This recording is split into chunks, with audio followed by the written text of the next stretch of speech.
नमस्कार दोस्तों, कैसे हैं आप लोग। मेरा नाम सौरभ कुमार है और मैं आप लोग को यहाँ पर बिहार लोक सेवा आयोग, बिहार पब्लिक सर्विस कमीशन का जो है सामान्य अध्ययन प्रारंभ जनरल स्टडीज प्रारंभ पेपर वन, ठीक है। जो कि आपका केबीसी नैनो किताब का ये, जिसमें आपका प्रीवियस ईयर क्वेश्चंस मिलेंगे और सॉल्व आंसर, मतलब कि इसमें आपका आंसर लिखा हुआ मिलेगा, ठीक है। तो उसी को आंसर को हम लोग पढ़ेंगे, ठीक है। तो आपका जीएस पेपर वन का सेक्शन वन पढ़ेंगे, ठीक है। तो सेक्शन वन में हमारा जो है भारत का आधुनिक इतिहास एवं सांस्कृतिक, भारतीय संस्कृति का, ठीक है। तो आज हमारा टॉपिक जो है स्वतंत्रता संग्राम के प्रमुख बिंदु, उसका जो भी क्वेश्चन आया उसको पढ़ेंगे, ठीक है। तो आज हमारा क्वेश्चन नंबर 3 होगा, ठीक है। तो क्वेश्चन नंबर 3 को पढ़ेंगे। तो देखिए आपके सामने 27 नंबर क्वेश्चन आ गया, ठीक है। 27 नंबर क्वेश्चन जो कि आपका क्वेश्चन नंबर 3 होगा, स्वतंत्रता संग्राम के प्रमुख बिंदु का। तो 19वीं शताब्दी के ब्रिटिशकालीन भारत पे समुद्र पारगत्य पारंगत के क्या कारण थे, बिहार के विशेष संदर्भ में इन इंडेज पद्धति के आलोक में विवेचना कीजिए, ठीक है। तो 19वीं शताब्दी के ब्रिटिशकालीन भारत में समुद्र परियाता पारंगत के क्या कारण थे, बिहार के विशेष संदर्भ में इंडेज जो है पद्धति के आलोक में विवेचना कीजिए, ठीक है। तो देखिए आपका क्वेश्चन है यहाँ पर आ गया, ठीक है। तो क्वेश्चन नंबर 27 आपका होगा, जो कि आपका तीसरा क्वेश्चन होगा स्वतंत्रता संग्राम का, ठीक है। तो 19वीं शताब्दी के ब्रिटिशकालीन भारत पे समुद्र पारियता पारंगत के क्या ग्रंथ थे, बिहार के विशेष संदर्भ में इंडेज पद्धति के आलोक में विवेचना कीजिए। ये आपका 64वां बीपीएससी 2022 में पूछा गया था। और की टू आंसर, तो आंसर करने का जो आपका जो है, तो अंग्रेजों के भारत पर पूर्ण अधिकार प्राप्त कर लेने के बाद, तो अंग्रेजों के भारत पर पूर्ण अधिकार प्राप्त करने के बाद भारतीय संसाधनों के दोहन और उनका निर्गमन के लिए अधिकाधिक मजदूरों की आवश्यकता की पूर्ति हेतु अंग्रेजों को इंडेंचर पद्धति गिरमिटिया मजदूर का सहारा लेने की चर्चा करें। 19वीं शताब्दी में बिहार से अधिकाधिक मजदूरों का इसका हिस्सा बनने के कारणों को उजागर करें, ठीक है। तो अंग्रेजों के भारत पर पूर्ण अधिकार प्राप्त कर लेने के बाद भारतीय संसाधनों के दोहन और उनका निर्गमन के लिए अधिकाधिक मजदूरों की आवश्यकता की पूर्ति हेतु अंग्रेजों को इंडेंचर पद्धति गिरमिटिया मजदूर का सहारा लेने की चर्चा करें। और 19वीं शताब्दी में बिहार से अधिकाधिक मजदूरों का इसका हिस्सा बनने के कारणों को उजागर करें, ठीक है।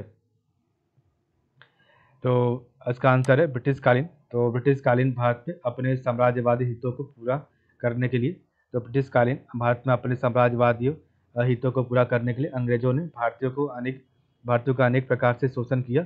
जैसे ही 19वीं शताब्दी में भारत का शासन ब्रिटिश के हाथों में प्रत्यक्ष रूप से आ गया था, फलतः धन की निकासी के साथ साथ भारत से व्यापक स्तर पर श्रमिकों के रूप में भी लोगों को भारत से बाहर ले जाया गया, ठीक है। ब्रिटिशकालीन भारत में अपने साम्राज्यवादी हितों को पूरा करने के लिए अंग्रेजों ने भारतीयों का अनेक प्रकार से शोषण किया। और जैसे 19वीं शताब्दी में भारत का शासन ब्रिटिश के हाथों में प्रत्यक्ष रूप से आ गया था, फलतः धन की निकासी के साथ साथ भारत से व्यापक स्तर पर श्रमिकों के रूप में भी लोगों को भारत से बाहर ले जाया गया, ठीक है। 19वीं शताब्दी में कई भारतीय व्यापक गरीबी और अकाल से बचने के लिए गिरमिटिया मजदूर बनने को तैयार हो गए। 19वीं शताब्दी में कई भारतीय व्यापक गरीबी और अकाल से बचने के लिए गिरमिटिया मजदूर बनने को तैयार हुए। कुछ ने पहले अकेले यात्रा की और कुछ दूसरों ने अपने परिवारों को उन कॉलोनियों में बसने के लिए लाया जिनमें उन्होंने काम किया था, ठीक है। तो 19वीं शताब्दी में कई भारतीय व्यापक जो है गरीबी और अकाल से बचने के लिए गिरमिटिया मजदूर बनने को तैयार हुए। कुछ ने पहले अकेले यात्रा की और कुछ दूसरों ने अपने परिवार को उन कॉलोनियों में बसने के लिए लाया जिनमें उन्होंने काम किया था। 1834 में, तो 1834 में गुलामी के उन्मूलन के बाद भारतीय गिरमिटिया मजदूर की मांग में नाटकीय रूप से वृद्धि हुई। वे अफ्रीका में और कैरिबियन में चीनी जैसे उच्च मूल्य की फसलों का उत्पादन करने वाले बागानों के लिए कभी कभी बड़ी संख्या में भेजे गए थे, ठीक है। वर्ष 1900 में भारत की आबादी करीब 30 करोड़ थी और लगभग 3 करोड़ लोगों को ब्रिटिश द्वारा अपने हितों की पूर्ति के लिए वर्ष 1834 से लेकर वर्ष 1937 तक भारत के बाहर भेजा गया था, ठीक है। इसके लिए इंडेंचर पद्धति का सहारा लिया गया था, ठीक है। तो 1834 में गुलामी के उन्मूलन के बाद भारतीय गिरमिटिया मजदूरों की मांग में नाटकीय रूप से वृद्धि हुई। वे अफ्रीका और कैरिबियन में चीनी जैसे ऊंचे मूल्यों के फसलों का उत्पादन करने वाले बागानों के लिए कभी कभी बड़ी संख्या में भेजे गए थे। वर्ष 1900 में भारत की आबादी करीब 30 करोड़ थी। लगभग 3 करोड़ लोगों को ब्रिटिश द्वारा अपने हितों की पूर्ति के लिए वर्ष 1834 से वर्ष 1937 तक भारत के बाहर भेजा गया। इसके लिए इंडेंचर पद्धति का सहारा लिया गया। Indenture ₹1200 received on phone pay. Sorry, यहाँ पर कुछ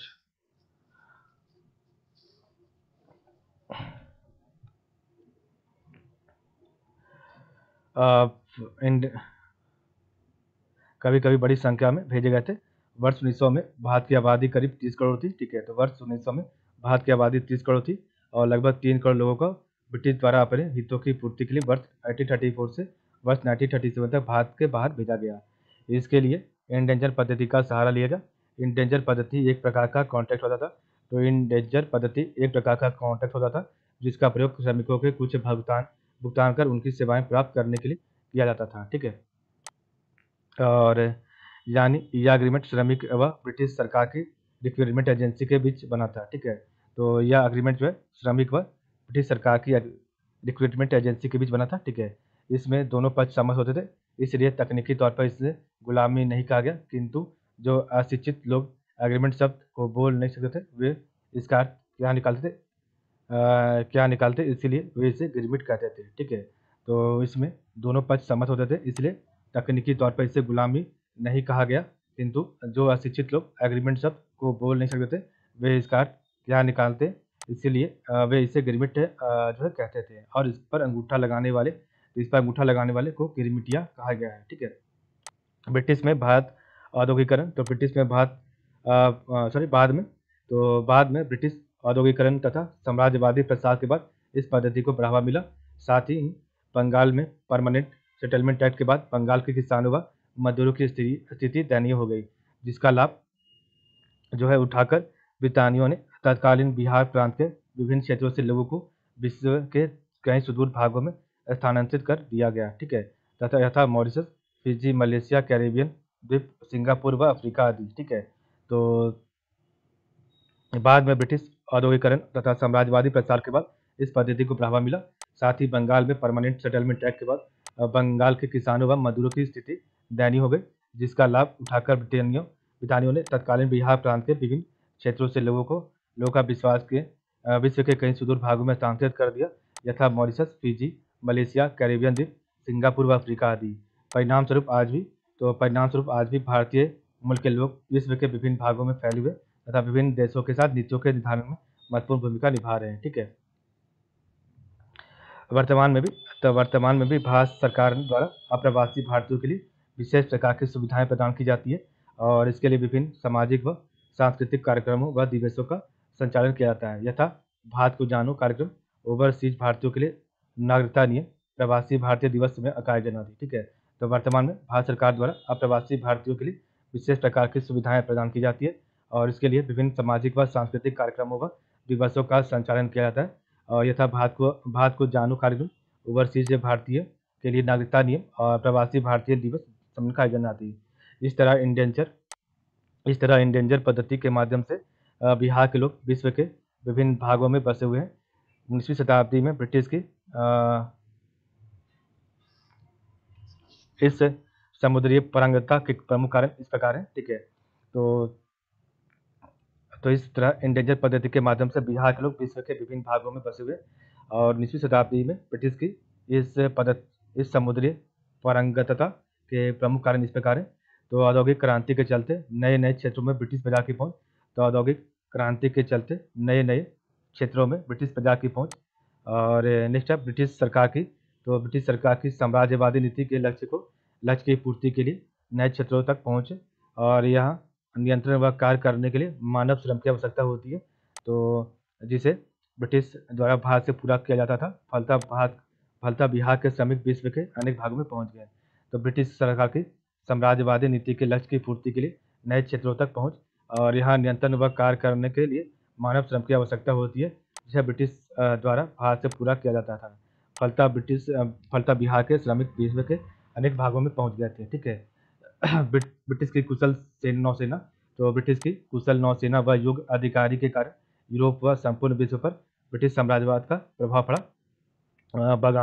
में काम करने के लिए, तो बगानों में काम करने के लिए सस्ते श्रमिकों की आवश्यकता, तो बगानों में काम करने के लिए सस्ते श्रमिकों की आवश्यकता जिसे ब्रिटेन अपने उपनिवेशों से प्राप्त कर सकता था। वर्ष 1947 तक, तो वर्ष 1947 तक ब्रिटिश का एक छत्र शासन स्थापित होना, तो वर्ष 1947 तक ब्रिटिश का एक छत्र शासन स्थापित होना, भारत व अन्य उपनिवेशों के शासन पर पूर्ण नियंत्रण होना, तब भारतीय व अन्य उपनिवेशीय, तो भारतीय व अन्य उपनिवेशों के शासन पर पूर्ण नियंत्रण होना।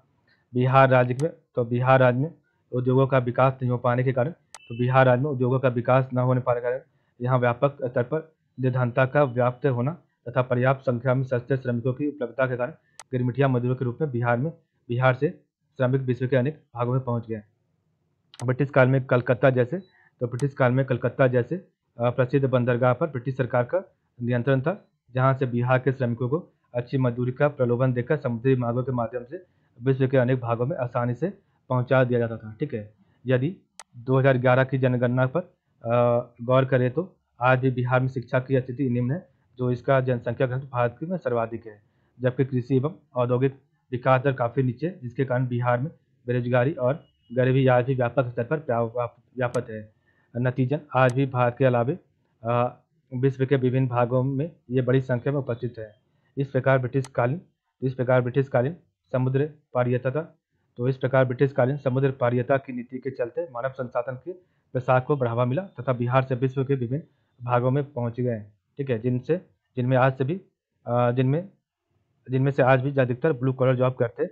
हालांकि ब्रिटिश काल में हुई समुद्र पारियता की नीति के पीछे ब्रिटिश साम्राज्यवादी नीति को प्रोत्साहन देना था। तो आपको यहाँ पर कुछ इंपॉर्टेंट पॉइंट रिमेम्बर करना इस आंसर को करने के लिए।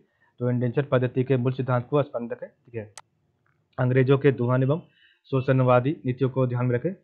बिहार से इंडेंचर पद्धति के माध्यमों से मजदूरों के समुद्र पारगमन के कारणों को स्मरण में रखें। ठीक है, नेक्स्ट आपका क्वेश्चन नंबर 28 होगा कल। ठीक है, तो आपका क्वेश्चन नंबर 28 होगा कल, जो कि आपका चौथा क्वेश्चन होगा स्वतंत्रता संग्राम का। तो आज के लिए बस इतना ही। आप लोग का बहुत बहुत धन्यवाद।